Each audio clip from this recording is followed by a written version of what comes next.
नमस्कार दोस्तों, आज के इस वीडियो में हम लोग मॉक टेस्ट 22 को डिस्कस करेंगे। इस वीडियो में कुल मिला के प्रश्नों की संख्या है 50 और हमेशा की तरह इसका पासिंग मार्क्स रखा गया है 35। आप कोशिश कीजिए कि यहाँ पे 35 से अधिक प्रश्न आपके सही हो।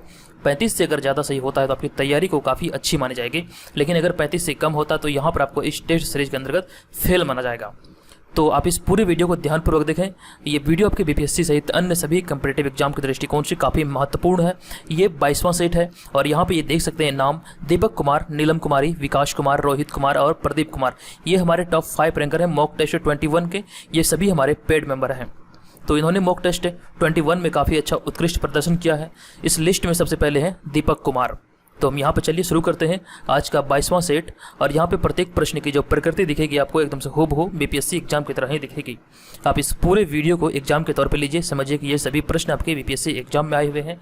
और कॉपी और पेन लेके बैठिए और प्रत्येक प्रश्न को सॉल्व करने के बाद इसको काउंट करते जाइए कि आपने कितने प्रश्नों को इसमें हल किया है। यहाँ पे लगभग मैं सभी प्रश्नों को यहाँ पे डिटेल में एक्सप्लेन करूँगा। मुझसे जितना हो पाएगा मैं एक्सप्लेन करने का कोशिश करूँगा। तो आप ये सभी चीज़ों को भी आप नोट्स करते जाएंगे। तो ये वीडियो आपके लिए काफ़ी महत्वपूर्ण है, पूरा देखें। तो चलिए हम यहाँ पे शुरू करते हैं। सबसे पहला प्रश्न है, बिहार टाइम्स नामक पत्रिका का प्रकाशन कब हुआ? बिहार टाइम्स नामक पत्रिका का प्रकाशन कब हुआ था? इस प्रश्न का आंसर होगा ऑप्शन नंबर बी, यानी कि 1894 में बिहार टाइम्स नामक पत्रिका का प्रकाशन हुआ था डॉक्टर सच्चिदानंद सिन्हा के द्वारा। यहाँ पे पत्रिका की बात आई है तो कुछ और भी महत्वपूर्ण पत्रिकाएं हैं जो एग्जाम में कई बार रिपीट हुए हैं। उनमें से जैसे कि एक है मदरलैंड, द मदरलैंड, जो कि मजहरुल हक के द्वारा शुरू किया गया था। ये भी काफ़ी चर्चित है, इसे आप ध्यान रखेंगे। और उसके बाद the partition of Bengal and separation of Bihar, जो कि 1906 में प्रकाशित हुई थी। इसके जो संपादक थे वो महेश नारायण और सच्चिदानंद सिन्हा थे। इन्हीं दोनों के द्वारा इसे निकाला गया था। तो ये सारी चीज़ों को आप ध्यान में रखेंगे। और उसके बाद हम बढ़ेंगे अगले प्रश्न पे। हम देखेंगे यहाँ पे दूसरा प्रश्न है, बिहार के किस रियासत के राजा ने स्वतंत्रता संग्राम में भाग लिया था? बिहार के किस रियासत के राजा ने स्वतंत्रता संग्राम में भाग लिया था?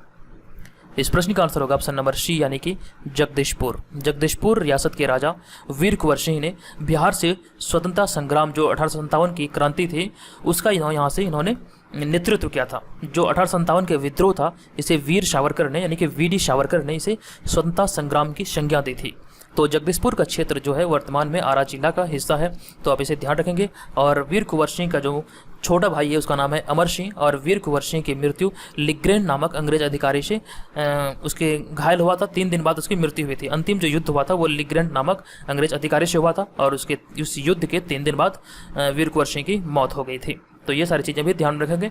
और उसके बाद हम आगे बढ़ेंगे। हमारा यहाँ पे तीसरा प्रश्न है, 2020 में आयोजित योग दिवस का विषय क्या था? ये काफ़ी महत्वपूर्ण है।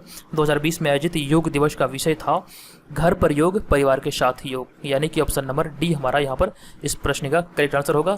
ये थीम किसी भी डेट का, जो दिवस होते हैं किसी भी डे का, वो काफ़ी इंपॉर्टेंट होता है। तो आप ध्यान रखेंगे। विश्व योग दिवस जो मनाया जाता है प्रत्येक वर्ष, वो 21 जून को मनाया जाता है। और इस वर्ष का थीम था घर पर योग, परिवार के साथ योग।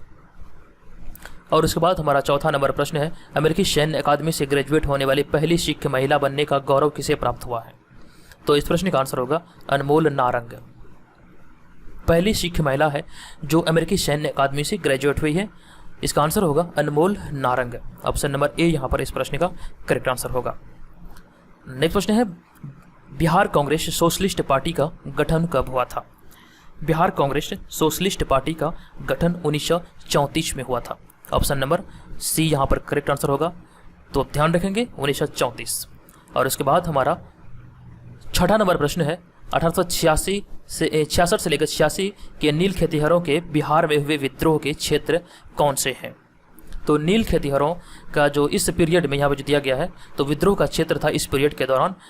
तो हमारा जो आंसर होगा वो होगा चंपारण और मुजफ्फरपुर, यानी कि ऑप्शन नंबर डी यहाँ पर करेक्ट आंसर होगा। दोस्तों, अगर वीडियो से हेल्प मिल रही है तो वीडियो को लाइक करके हमारा मोटिवेशन को जरूर बढ़ाएं। और उसके बाद हमारा अगला प्रश्न है, 1830 के दशक में पटना नगर किसका केंद्र था? ये भी महत्वपूर्ण सवाल है। 1830 के दशक में पटना नगर केंद्र था वहाबी आंदोलन का। ऑप्शन नंबर डी यहाँ पर करेक्ट आंसर होगा, वहाबी आंदोलन का। और इसके बाद हम अगला प्रश्न देखेंगे, वह कौन सा क्षेत्र है जहाँ संथालों ने 1855-56 में अपनी सरकार की घोषणा कर दी थी? तो वो क्षेत्र है भागलपुर और राजमहल। ये काफ़ी रिपीटेड प्रश्न है बीपीएससी एग्जाम में, आप ध्यान रखेंगे। जिस क्षेत्र में 1855-56 में संथालों ने अपनी सरकार की घोषणा की थी, इसका आंसर होगा भागलपुर राजमहल। और उसके बाद हम बढ़ेंगे 9वां नंबर प्रश्न में। 9वां नंबर प्रश्न है, चीनी यात्री इत्सिंग ने बिहार का भ्रमण कब किया था? काफ़ी महत्वपूर्ण प्रश्न है। चीनी यात्री इत्सिंग ने बिहार का भ्रमण 673 ईस्वी में किया था। यहाँ पे ऑप्शन में कहीं भी 673 नहीं है, हमारा आंसर होगा ऑप्शन नंबर ई। तो ध्यान रखेंगे, ऑप्शन नंबर ई यहाँ पर करेक्ट आंसर होगा। और उसके बाद अगला प्रश्न है, नगरों का क्रमिक पतन किस काल की एक महत्वपूर्ण विशेषता थी? नगरों का क्रमिक पतन प्रतिहार युग का महत्वपूर्ण विशेषता था। ऑप्शन नंबर बी यहाँ पर इस प्रश्न का करेक्ट आंसर होगा। और उसके बाद आगे बढ़ते हैं। अगला प्रश्न है, उच्चतम न्यायालय के न्यायाधीश के अवकाश ग्रहण की उम्र क्या है? तो उच्चतम न्यायालय के न्यायाधीश की अवकाश ग्रहण की जो उम्र सीमा है वो है 65 वर्ष, यानी कि ऑप्शन नंबर सी यहाँ पर करेक्ट आंसर होगा। और बात आई है सर्वोच्च न्यायालय यानी कि उच्चतम न्यायालय की, तो अभी वर्तमान में जो चीफ जस्टिस ऑफ इंडिया जो है यानी कि मुख्य न्यायाधीश जो है वो है शरद अरविंद बोबड़े। इसका नाम याद रखिएगा, शरद अरविंद बोबड़े इसका नाम है। और ये 47वें चीफ जस्टिस ऑफ इंडिया है, 47वें मुख्य न्यायाधीश हैं। और इसका भी सैलरी वर्तमान में 2,80,000 रुपया है। तो ये सारी चीज़ें आपके लिए उपयोगी है, हो सकता है आने वाले समय में एग्जाम से पूछे जाएँ। नेक्स्ट प्रश्न है, भारत एक गणतंत्र राष्ट्र हुआ। भारत गणतंत्र राष्ट्र कब हुआ था? तो यहाँ पे 12वें नंबर का जो सही आंसर हो जाएगा वो होगा यहाँ पर ऑप्शन नंबर सी, यानी कि 26 जनवरी 1950 को। 26 जनवरी 1950 इसका करेक्ट आंसर होगा। और इसी दिन भारत के जो प्रथम राष्ट्रपति डॉक्टर राजेंद्र प्रसाद थे, 21 तोपों की सलामी देकर ध्वजारोहण के साथ भारत को पूर्ण गणतंत्र घोषित किया गया था, क्योंकि इस दिन 26 जनवरी 1950 को भारतीय संविधान को लागू किया गया था। और यहाँ पे बात आई है राजेंद्र प्रसाद की, तो राजेंद्र प्रसाद का जन्म बिहार में हुआ था, बिहार के सिवान जिले के जीरादेई ग्राम में। इस बात का आप ध्यान रखेंगे। और उसके बाद अगला प्रश्न है, चिपको आंदोलन का नेतृत्व किसने किया था? चिपको आंदोलन का नेतृत्व किया था, तो ये किया था सुंदरलाल बहुगुणा ने। चिपको आंदोलन से संबंधित आपने इस प्रश्न को कई बार देखा होगा कि चिपको आंदोलन किससे संबंधित है, तो वृक्षों के कटाव से संबंधित है। और इसका नेतृत्व किया था सुंदरलाल बहुगुणा ने। दोस्तों, इसका शुरुआत जो हुआ था 1970 के दशक में हुआ था, आप ये डेट याद रखिएगा। चिपको आंदोलन का शुरुआत 1970 के दशक में हुआ था। और उत्तर प्रदेश यानी कि जब उत्तराखंड उत्तर प्रदेश का अंग था उस समय ये आंदोलन शुरू हुआ था। यानी कि कहने का तात्पर्य यह है कि जब ये आंदोलन शुरू हुआ था तो तभी जिस क्षेत्र में हुआ था वो उत्तर प्रदेश क्षेत्र के अंतर्गत आता है। तो उत्तर प्रदेश का भी बंटवारा हो चुका है, तो अब नया राज्य उत्तराखंड बना है, तो उत्तराखंड का क्षेत्र का भी वर्तमान में हिस्सा है चिपको आंदोलन जहाँ पे हुआ था। तो आप इसे ध्यान रखेंगे। और इसके अंतर्गत जो भी इसके महत्वपूर्ण नेता थे, जैसे कि मैंने आपको बताया, नेतृत्व करता थे सुंदरलाल बहुगुणा। और इसके अलावा जो भी अन्य जो सदस्य थे इसके, वे थे कॉमरेड गोविंद सिंह रावत और चंडी प्रसाद भट्ट और गौरा देवी, इसके अन्य महत्वपूर्ण सदस्य थे। तो ये सब चीज़ों को आप ध्यान रखिएगा। और उसके बाद अगला प्रश्न है, इनमें से कौन भारत के राष्ट्रपति द्वारा नियुक्त होता है? तो भारत के राष्ट्रपति की से नियुक्ति की बात यहाँ पाई है, तो इसका जो आंसर होगा वो हमारा होगा ऑप्शन नंबर ई। ऑप्शन नंबर ई होगा, क्योंकि इस प्रश्न का जो आंसर होगा राजदूत की नियुक्ति करता है, प्रधानमंत्री की नियुक्ति करता है और भारत का मुख्य न्यायाधीश की नियुक्ति करता है। तो इनमें से कौन है भारत के राष्ट्रपति द्वारा नियुक्त होता है? तो ये ए, बी और सी तीनों सही होगा। यहाँ पे उपराष्ट्रपति इसका नहीं आंसर नहीं होगा। इस तरह फाइनल आंसर इसका होगा ऑप्शन नंबर ई, यानी कि इनमें से कोई नहीं, उपयुक्त में से एक से अधिक। और उसके बाद हम आगे बढ़ेंगे। अगला प्रश्न यहाँ पे देखते हैं। अगला प्रश्न है, विभिन्न राजनीतिक दलों की स्वीकृति राष्ट्रीय पार्टी अथवा प्रादेशिक पार्टी के रूप में कौन प्रदान करता है? देखिए, यहाँ पे इस प्रश्न में थोड़ी सी डिस्कशन इस बात की कर लेते हैं। यहाँ पे बात आई है उपराष्ट्रपति को राष्ट्रपति के द्वारा नियुक्त नहीं किया जाता है। तो यहाँ पर उपराष्ट्रपति की बात आई है, तो उपराष्ट्रपति अभी वर्तमान में जो अभी हैं वो अभी भारत के उपराष्ट्रपति हैं एम वेंकैया नायडू। और उपराष्ट्रपति के लिए जो न्यूनतम आयु सीमा है वो 35 वर्ष है। उपराष्ट्रपति बनने के लिए जो न्यूनतम आयु सीमा का क्राइटेरिया है वो 35 वर्ष है। और आर्टिकल 65 के अनुसार राष्ट्रपति के रूप में उपराष्ट्रपति कार्य कर सकता है तथा उसके कार्य का निर्वहन भी कर सकता है। लेकिन यहाँ पे कंडीशन ये होगा कि उस अवधि तक वह राज्यसभा के सभापति के रूप में अपने कार्यों का पालन नहीं कर सकता। आप सभी को पता होगा कि उपराष्ट्रपति जो होता है राज्यसभा का सभापति होता है, लेकिन जब वह आर्टिकल 65 के अनुसार राष्ट्रपति के रूप में कार्य करता है तो वह अपने राज्यसभा के सभापति के रूप में अपने कार्यों का पालन नहीं कर सकता है। तो ये चीज़ें भी आप ध्यान रखेंगे। और मैंने आपको बताया कि एम वेंकैया नायडू जो अभी वर्तमान में उपराष्ट्रपति हैं, ये 11 अगस्त 2017 से इस पद पर हैं, तो इसे ये भी ध्यान में रखिएगा आप। और आगे है यहाँ पर अगला प्रश्न, विभिन्न राजनीतिक दलों की स्वीकृति राष्ट्रीय पार्टी अथवा प्रादेशिक पार्टी के रूप में कौन प्रदान करता है? तो इसका जो आंसर होगा वो होगा चुनाव आयोग। चुनाव आयोग के द्वारा विभिन्न पार्टियां जो होती है उसको पार्टी के रूप में जो मान्यता प्रदान किया जाता है वो चुनाव आयोग के द्वारा मान्यता प्रदान किया जाता है। तो यहाँ पे बात आई है अब चुनाव आयोग की। तो दोस्तों भारत निर्वाचन आयोग जो है उसकी स्थापना हुई थी 15 जनवरी 1950 को, और सॉरी 25 जनवरी को 25 जनवरी को हुआ था जी, 25 जनवरी 1950 को हुआ था, क्योंकि इसी दिन 25 जनवरी को ही प्रत्येक वर्ष मतदाता दिवस के रूप में मनाया जाता है। और अभी इसका जो वर्तमान में मुख्य चुनाव आयुक्त हैं वो सुनील अरोड़ा है, और भारतीय निर्वाचन आयोग का जो हेडक्वार्टर है वो नई दिल्ली में है। तो इस प्रश्न से इतनी सारी महत्वपूर्ण जानकारी मिलती है, आप सभी चीज़ों को ध्यान रखिएगा, हो सकता है आने वाले समय में ये आपके एग्जाम में पूछा जाए। और उसके बाद अगला प्रश्न है, भारत की सबसे लंबी नदी कौन सी है? इसका आंसर होगा गंगा नदी। ऑप्शन नंबर ए यहाँ पर करेक्ट आंसर होगा। अगर इस प्रश्न में किसी को लग रहा है कि इसका आंसर ब्रह्मपुत्र होना चाहिए तो एक बार नेट पे आप सर्च करके देख लीजिएगा। यहाँ पे मैं बात कर रहा हूँ भारत की सबसे लंबी नदी कौन है, इसका आंसर होगा गंगा। अगर भारत में लंबी नदी की बात करेगा जो भारत में ही अधिक दूरी तय करती है तो इसका आंसर होगा गंगा। तो बाकी अगर आपको कन्फ्यूजन हो रहा है तो एक बार नेट पे आप देख लीजिए, इसके बारे में आप डिटेल में समझ पाएंगे। हालांकि इसका आंसर मैंने गंगा दिया है, तो इसका आंसर यहाँ इस प्रश्न के आधार पर गंगा ही होगा। और उसके बाद अगला प्रश्न है, जो राज्य नहर सिंचाई पर सर्वाधिक आश्रित है वह है? तो जो राज्य नहर सिंचाई पर सर्वाधिक आश्रित है वह है पंजाब। ऑप्शन नंबर सी यहाँ पे करेक्ट आंसर होगा। और पंजाब की राजधानी है चंडीगढ़, और पंजाब के भी वर्तमान सीएम है अमरिंदर सिंह। तो ये दोनों को अब याद रखेंगे। अगला प्रश्न है, सूर्य से सर्वाधिक दूरी पर स्थित ग्रह कौन सा है? तो इस प्रश्न में आप आंसर करेंगे प्लूटो को, ठीक है, लेकिन इसका आंसर प्लूटो नहीं होगा, इसका आंसर होगा वरुण ग्रह। ऑप्शन नंबर सी यहाँ पे करेक्ट आंसर होगा। ऐसा इसलिए कि जो प्लूटो है, प्लूटो एक ग्रह नहीं है, इसे 2006 में ग्रह की श्रेणी से हटाकर बौने ग्रह की श्रेणी में रखा गया है।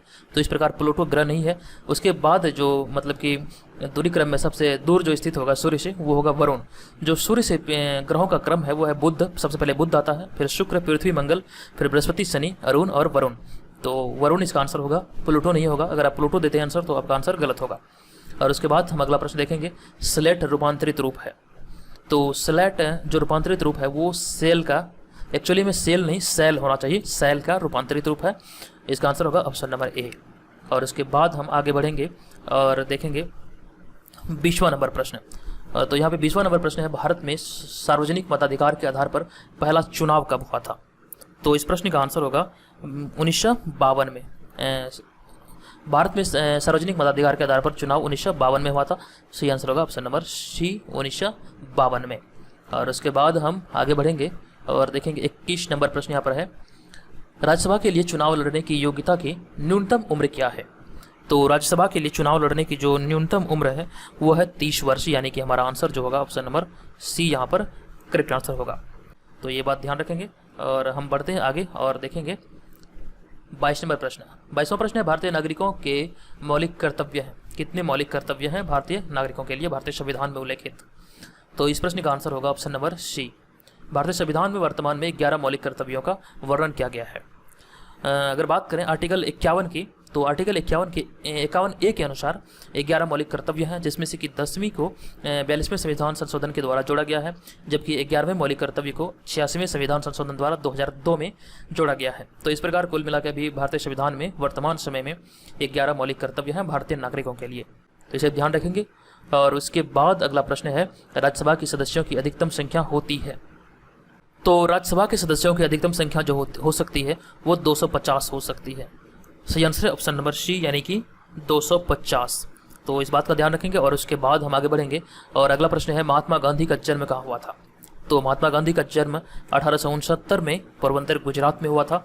तो हमारा जो सही आंसर होगा वो ऑप्शन नंबर बी यहाँ पर करेक्ट आंसर होगा। पोरबंदर गुजरात में महात्मा गांधी का जन्म हुआ था और इसे राष्ट्रपिता के रूप में जाना जाता है। और उसके बाद नेक्स्ट प्रश्न है, सिखों के गुरुओं में गुरु गोविंद सिंह थे। कौन से गुरु थे सिखों के? तो गुरु गोविंद सिंह 10वें गुरु थे। तो आप यहाँ पे ध्यान रखिएगा, इसका आंसर होगा सिखों के 10वें गुरु थे गुरु Govind Singh. Option number D यहाँ पर करेक्ट आंसर होगा। और इस तरह के जो वीडियो है दोस्तों, वीडियो बनाने में काफ़ी मेहनत लगती है। आपसे एक लाइक और कमेंट की उम्मीद रहती है कि आप लोग लाइक और कमेंट जरूर करेंगे। तो इस वीडियो से अगर आपको सच में हेल्प मिलती है तो वीडियो को लाइक करें, कमेंट करें। और आपका एक कमेंट मेरे लिए काफ़ी उपयोगी होता है, आपके एक कमेंट का मुझे इंतज़ार रहता है। तो आप इस बात का ध्यान रखते हुए हमारे चैनल को जरूर सब्सक्राइब करें। चैनल पे जितने भी वीडियो आते हैं वो सभी वीडियो को देखें। और मैं हर दिन प्रयास करता हूँ आपके लिए कुछ बेहतर लेकर आऊँ। तो आप ये सारी चीज़ों को आप ध्यान रखेंगे और हमारा मोटिवेशन को और अधिक बढ़ाएंगे और इसी तरह से प्यार बनाए रखेंगे। और और उसके बाद एक और बात है कि जैसे कि हमारे चैनल पे जो भी PDF आते हैं टेस्ट सीरीज का, अगर आप वो लेना चाहते हैं तो उसके लिए आपको केवल 49 रुपये पे करना होगा, और उसके बाद आप हमारे पेड ग्रुप में जुड़ जाएंगे, और वहाँ पे एकदम से उसके अंतर्गत जितने भी PDF आएंगे टेस्ट सीरीज का, आप उसका भरपूर लाभ उठा सकेंगे। ऑलरेडी वहाँ पे 100 से अधिक मेंबर ज्वाइन हो चुके हैं, तो वहाँ पे आप चाहें तो जुड़ सकते हैं हमसे। तो ये सारी चीज़ों का ध्यान रखेंगे। और चलिए आगे बढ़ते हैं। और यहाँ पे बात आई है सिख गुरुओं की। तो सबसे पहला जो चर्चित महत्वपूर्ण प्रश्न है, सिख धर्म की नींव किसके द्वारा डाला गया था? तो इसका आंसर होगा गुरु नानक देव के द्वारा इसका नींव डाला गया था, और उस समय सिंघतन लोधी का शासनकाल था। और दूसरा प्रश्न है गुरु नानक का जन्म कहाँ हुआ था? तो तलवंडी में हुआ था, ये भी पाकिस्तान का हिस्सा है। और उसके बाद इसका जो उत्तराधिकारी हुआ था वो गुरु अंगद हुआ था, और गुरु अंगद ने ही गुरुमुखी लिपि का आविष्कार किया था, ये भी आप ध्यान रखेंगे। और उसके बाद एक महत्वपूर्ण प्रश्न ये भी है कि सिख गुरु ने अपने आप को सच्चा बादशाह कहा था। तो गुरु अर्जुन देव को सच्चा बादशाह भी कहा जाता था, ये भी आप ध्यान रखेंगे। और गुरु अर्जुन देव ने ही आदि ग्रंथ की रचना की थी। और यहाँ पे बात आई है सिख गुरु के 10वें गुरु गोविंद सिंह, इन्होंने खालसा पंथ की स्थापना की थी। तो आपको इस प्रश्न से इतनी सारी महत्वपूर्ण जानकारियाँ मिलती है, आप इसे ध्यान रखेंगे। और उसके बाद हम आगे बढ़ेंगे और अगला प्रश्न देखेंगे, कनिष्क राजा थे। कनिष्क कहाँ के राजा थे? तो ये कुषाण वंश के राजा थे। ऑप्शन नंबर सी यहाँ पे करेक्ट आंसर होगा। कनिष्क के ही काल में चतुर्थ बौद्ध संगति का आयोजन कुंडलवन में हुआ था। सही आंसर है ऑप्शन नंबर सी। और इसके बाद अगला प्रश्न है, पंजाब केसरी के नाम से परिचित थे। पंजाब केसरी के नाम से लाला लाजपत राय को जाना जाता है। लाल बाल और पाल में ये लाला लाजपत राय को लाल के नाम से जाना जाता था। ऑप्शन नंबर डी यहाँ पे करेक्ट आंसर होगा। और उसके बाद अगला प्रश्न है, भारत पर आक्रमण करने वाला पहला मुसलमान शासक कौन था? मुसलमान आक्रमणकारी कौन था? तो मोहम्मद बिन कासिम इस प्रश्न का करेक्ट आंसर होगा। भारत पर आक्रमण करने वाला पहला मुसलमान शासक मोहम्मद बिन कासिम था। इन्होंने 711 ईस्वी में भारत पर आक्रमण किया था। पश्चिम उत्तर भारत में ये पहला आक्रमण किया था। और उसके बाद अगले वर्ष 712 ईस्वी में सिंध तथा मुल्तान को इन्होंने आक्रमण करके जीत लिया था। तो इस बात का ध्यान रखेंगे। इसका आंसर होगा ऑप्शन नंबर बी, मोहम्मद बिन कासिम। यह एक अरब मुस्लिम आक्रमणकारी था। और उसके बाद अगला प्रश्न है, पृथ्वी अपनी धुरी पर घूमती है, एक चक्कर कितने समय में लगाती है? इसका आंसर होगा ऑप्शन नंबर सी, यानी कि 23 घंटे 56 मिनट और 4 सेकंड में अपना एक चक्कर पूरा करता है। इस प्रकार 28वां का आंसर होगा ऑप्शन नंबर सी। 29वां का आंसर होगा ऑप्शन नंबर सी। और उसके बाद हमारा अगला प्रश्न है, ग्रह जो सूर्य की परिक्रमा करने में 88 दिन लगाता है वह है? कौन सा ग्रह सूर्य की परिक्रमा करने में 88 दिन लगाता है? तो 30वें नंबर का जो सही आंसर होगा वो होगा बुध। जो सूर्य के सबसे नज़दीक है बुध ग्रह, ये सूर्य की परिक्रमा करने में 88 दिन का समय लेता है। तो इस प्रकार आंसर होगा ऑप्शन नंबर बी। और उसके बाद हमारा अगला प्रश्न है, इनमें से कौन इस्पात प्लांट से युक्त नहीं है? तो हमारा आंसर होगा ऑप्शन नंबर डी, यानी कि सिंदरी ये इस्पात प्लांट से युक्त नहीं है, क्योंकि ये रासायनिक उर्वरक कारखाना है। तो ऑप्शन नंबर डी यहाँ पे करेक्ट आंसर होगा, रासायनिक उर्वरक कारखाना है। बाकी ये सभी जो है इस्पात प्लांट है भिलाई, पारद्वीप और विशाखापट्टनम। हमारा आंसर होगा ऑप्शन नंबर डी। और उसके बाद नेक्स्ट प्रश्न है, गारो जनजाति है, गारो कहाँ की जनजाति है? तो आंसर होगा मेघालय की। गारो मेघालय की जनजाति है। ऑप्शन नंबर सी यहाँ पे करेक्ट आंसर होगा। और उसके बाद हम बढ़ेंगे 33वें नंबर प्रश्न पे। 33वां नंबर प्रश्न है, नवगठित झारखंड राज्य के प्रथम मुख्यमंत्री थे। तो नवगठित झारखंड राज्य के प्रथम मुख्यमंत्री थे Babulal Marandi. Option number C यहाँ पे करेक्ट आंसर होगा। और आप सभी को पता होना चाहिए कि जो झारखंड राज्य का बंटवारा हुआ था 15 नवंबर 2000 ईस्वी को, 46% भूभाग को लेकर झारखंड राज्य का निर्माण हुआ था। बिहार का जो संपूर्ण बिहार था उसका 46% भूभाग लेकर झारखंड राज्य का निर्माण हुआ था। और झारखंड राज्य का प्रथम मुख्यमंत्री था बाबूलाल मरांडी। और इसके बाद अगला प्रश्न है, नोबेल पुरस्कार प्राप्त प्रथम भारतीय कौन थे? तो 34 नंबर प्रश्न का यहाँ पे सही आंसर होगा, नोबेल पुरस्कार प्राप्त प्रथम भारतीय थे रविंद्रनाथ टैगोर। ये केवल प्रथम भारतीय ही नहीं, प्रथम एशियाई थे जिन्होंने पहली बार नोबेल पुरस्कार प्राप्त किया था। और इसे नोबेल पुरस्कार दिया गया था 1913 में। इनकी रचना थी गीतांजलि, उसी के लिए इन्हें नोबेल पुरस्कार दिया गया था। और ऐसे ये प्रथम भारतीय ही नहीं बल्कि प्रथम एशियाई थे जिसे नोबेल पुरस्कार दिया गया था। और इसके बाद अगला प्रश्न है, दिल्ली चलो का नारा दिया था, किसने दिल्ली चलो का नारा दिया था? तो दिल्ली चलो का नारा दिया गया था सुभाष चंद्र बोस के द्वारा, SC Bose. Option number A यहाँ पर इस प्रश्न का करेक्ट आंसर होगा, सुभाष चंद्र बोस ने दिल्ली चलो का नारा दिया था। और उसके बाद हमारा अगला प्रश्न है, भारत की बुलबुल किसे कहा जाता है? तो भारत की बुलबुल यानी कि नाइटिंगेल ऑफ इंडिया के नाम से सरोजनी नायडू को जाना जाता है। ऑप्शन नंबर बी यहाँ पे करेक्ट आंसर होगा। और सरोजनी नायडू से कई बार एग्जाम में प्रश्न पूछे गए हैं, कुछ महत्वपूर्ण प्रश्न बनते हैं इससे संबंधित, तो आइए उसे जान लेते हैं। तो दोस्तों पहला प्रश्न है कि भारत की प्रथम महिला राज्यपाल कौन थी? तो भारत की प्रथम महिला राज्यपाल थी सरोजिनी नायडू। किसी भी राज्य में नियुक्त होने वाली प्रथम महिला राज्यपाल थी सरोजिनी नायडू। ये उत्तर प्रदेश की राज्यपाल बनी थी प्रथम बार। और उसके बाद इन्होंने अपनी कविताओं के माध्यम से अपना काफ़ी खूब नाम कमाया। इसकी जो पहली कविता संग्रह थी वो थी गोल्डन थ्रेशोल्ड, ये काफ़ी नाम चर्चित था इस। और उसके बाद दो और कविता संग्रह आया जिसका नाम था बर्ड ऑफ टाइम और ब्रोकन विंग। इससे इनको काफ़ी प्रसिद्धि मिली और इन्होंने आज़ादी के महासंग्राम में अपना काफ़ी योगदान दिया था और इस वजह से इसे काफ़ी प्रसिद्धि मिली थी और इसे बुलबुल के नाम से जाना जाता था, नाइटिंगेल ऑफ इंडिया के नाम से जाना जाता था। चलिए अगला प्रश्न है पेस मेकर संबंधित है। पेस मेकर किससे संबंधित है? तो इसका आंसर होगा हृदय से। पेस मेकर हृदय से संबंधित है। हमारा आंसर होगा ऑप्शन नंबर सी यानी कि हृदय से। और उसके बाद हमारा अगला प्रश्न है भारत के प्रथम गवर्नर जनरल कौन थे? तो 38 नंबर का यहाँ पे सही आंसर हो जाएगा। भारत के प्रथम गवर्नर जनरल थे लॉर्ड विलियम बेंटिक। देखिए 1833 के चार्टर अधिनियम के तहत जो बंगाल के गवर्नर जनरल थे उसे भारत का गवर्नर जनरल बनाया गया था। 1833 के चार्टर अधिनियम के तहत जो बंगाल का जो गवर्नर जनरल होता था उसे भारत का गवर्नर जनरल कहा जाने लगा। तो इस प्रकार जो बंगाल का अंतिम गवर्नर जनरल था वो लॉर्ड विलियम बेंटिक था। तो वो वही 1833 के चार्टर अधिनियम के अनुसार भारत का गवर्नर जनरल बना था। और उसके बाद एक महत्वपूर्ण प्रश्न ये है कि बंगाल के गवर्नर को बंगाल का गवर्नर जनरल किस अधिनियम के द्वारा कहा गया? तो 1773 ईस्वी के 1773 ईस्वी के चार्टर अधिनियम के द्वारा कहा गया था। इस बात का भी आप ध्यान रखेंगे। चलिए हम आगे बढ़ते हैं और देखते हैं 39वां नंबर प्रश्न। भारतीय राष्ट्रीय कांग्रेस के प्रथम सभापति कौन थे? तो ये थे WC बनर्जी, वेमेश चंद्र बनर्जी भारतीय राष्ट्रीय कांग्रेस के प्रथम सभापति थे। भारतीय राष्ट्रीय कांग्रेस के बारे में मैंने कई वीडियो में डिटेल में बताया है। चलिए आगे बढ़ते हैं। विश्वविख्यात सोमनाथ मंदिर को किसने नष्ट किया था? तो इसे नष्ट करने का जो श्रेय दिया जाता है, इसे नष्ट किया था ऑप्शन नंबर यहाँ पे सुल्तान महमूद ने। ऑप्शन नंबर सी यहाँ पे करेक्ट आंसर होगा। सोमनाथ मंदिर को सुल्तान महमूद ने नष्ट किया था। तो 40वां का जो आंसर होगा ऑप्शन नंबर सी यहाँ पे करेक्ट आंसर होगा। सोमनाथ मंदिर गुजरात के वेरावल में स्थित है, आप ध्यान रखेंगे। और आज़ादी के बाद इसका पुनर्निर्माण किया गया था। जो भारत के तत्कालीन गृह मंत्री थे सरदार वल्लभ भाई पटेल, उन्होंने इसका पुनर्निर्माण कराया था। और ये जो मंदिर है ये भगवान शिव को समर्पित है और यहाँ पे महाशिवरात्रि का जो पूजा होता है वो काफ़ी धूमधाम से होता है। तो अब यहाँ से 41 से लेकर 50 तक जो 10 प्रश्न हैं ये सभी प्रश्न आपके करंट अफेयर्स के हैं। आप कोशिश कीजिए कि कम से कम 5 प्रश्न यहाँ पे सही हो। तो 41 नंबर प्रश्न है किस IIT संस्थान के शोधकर्ताओं ने सार्वजनिक स्थानों पर सामाजिक दूरियों की निगरानी हेतु एक आर्टिफिशियल इंटेलिजेंस आधारित साइबर फिजिकल प्रणाली विकसित की है? तो सामाजिक स्थानों पर निगरानी हेतु इसका आंसर हो जाएगा IIT खड़गपुर।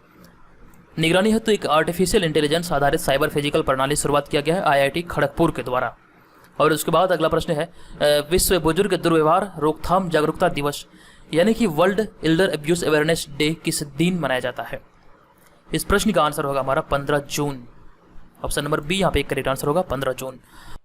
तो 43 नंबर जो प्रश्न है भारतीय रिजर्व बैंक यानी कि RBI द्वारा बैंकों के पूर्णकालिक निदेशकों और मुख्य कार्यकारी अधिकारियों के लिए प्रस्तावित ऊपरी आयु सीमा क्या है? इस प्रश्न का आंसर ऑप्शन नंबर सी यानी कि 70 वर्ष होगा। ऑप्शन नंबर सी यहाँ पर करेक्ट आंसर हो जाएगा। और उसके बाद हमारा अगला प्रश्न है हाल ही में किस राज्य सरकार ने एथलीट हिमा दास का नाम खेल रत्न के लिए खेल मंत्रालय को भेजा है? तो असम राज्य सरकार के द्वारा हिमा दास का नाम खेल मंत्रालय को खेल रत्न के लिए भेजा गया है। ऑप्शन नंबर डी यहाँ पर करेक्ट आंसर होगा।